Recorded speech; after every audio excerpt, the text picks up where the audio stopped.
What can the Infinity Gauntlet teach us about the origin of sin?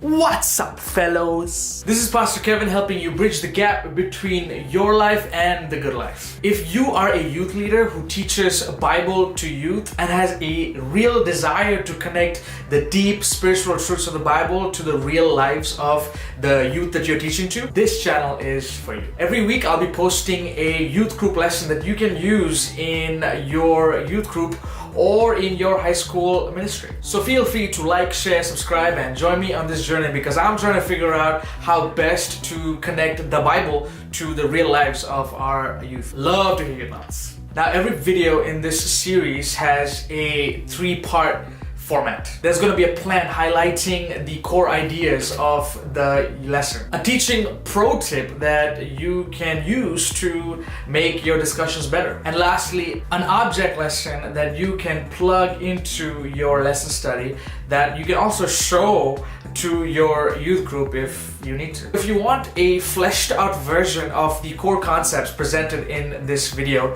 you would want to consult the link in the description below for either the study guide for the teachers or the guide for the students. Okay, so here we go. Plan! In this week's lesson, we're going to talk about the origin of sin. We'll be taking a closer look at Lucifer and how he became Satan. We'll also try to look into the problem of evil and suffering in this world. How can we reconcile a good God with an evil world? Can't God just stop evil? That then would lead to a discussion of free will and love and risk. Pro tip! So here's the pro tip for this week. Use moral dilemmas appropriately.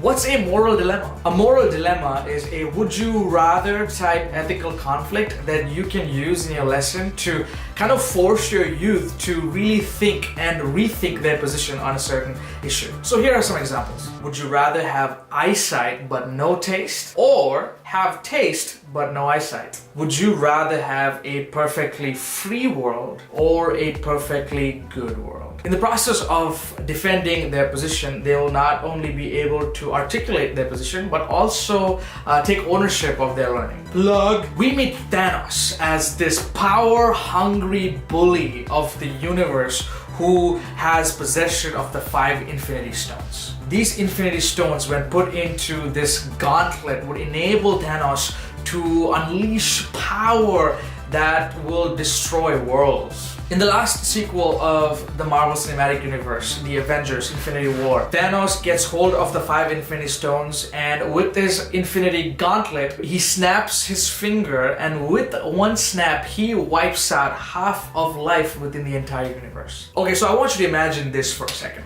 Imagine that you have the Infinity Gauntlet in your possession, but this one is a little different. If you snap with this Infinity Gauntlet, you will successfully kill all evil on the face of this planet. What comes into your mind when you think about evil? So imagine that with one snap, all evil is gone. Here's a question. Would you snap? Would you do it? So I'm gonna leave the room for a little bit so that you can think about this. Thought about it? Okay, I'm back. Okay, so if you're gonna snap, raise your hands. Okay, you can put your hands down. If you're not going to snap, raise your hands.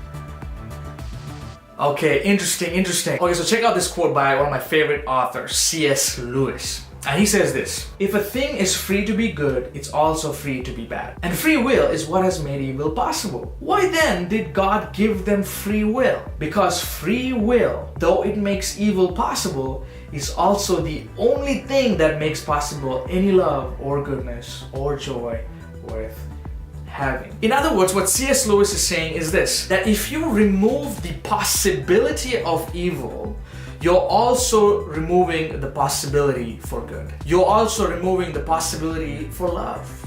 Evil is a result of free will or free choice exercised by humans, but so is love. When the Bible says that God has created you and I in His image, it simply means that you and I have the capacity to freely love and also the capacity to be loved. So if you snap, one of two things might happen. Either all human beings will only have the capacity to be good, which makes them robots, or since free will is a core piece of what makes us human, we all just might be dust. But check this. The beauty of free will, the beauty of free choice is that you and I can choose our experience. You and I can choose our story. No matter what happened to you in the past, no matter what happens to you in the present, and no matter what happens to you in the future, you have a power that even Thanos' Infinity Gauntlet cannot match. The power of choosing your destiny. That's it, folks. Please feel free to engage in the comments down below. If you have any questions, any comments, any things that you are unsure of, whatever, I would love to, continue this discussion through the comments below. Till next week, this is Pastor Kevin helping you bridge the gap between your life and the good life. God bless.